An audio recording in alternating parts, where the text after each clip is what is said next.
Hello guys, in today's video, I'm going to show you how you can easily add PDF to any Google Sheets cell. Let's begin.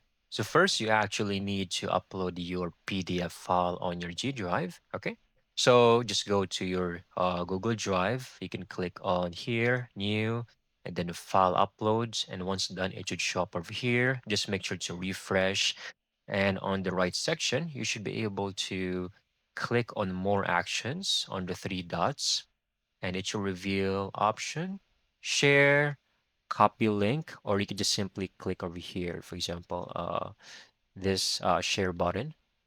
And then just make sure that this is set to anyone with a link, copy link, and then go back to your Google Sheets. Now select where you want this to, which cell you would like to put this PDF file.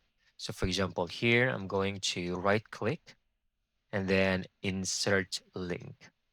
Here, you can put any text you would like to reference this PDF. And on the second section, this is where you will paste your link. So for example, the text, PDF, and then click on apply. And there you go. You can now hover on it and you should be able to access the PDF. That's it. Thank you so much for watching. I hope you found this video very helpful.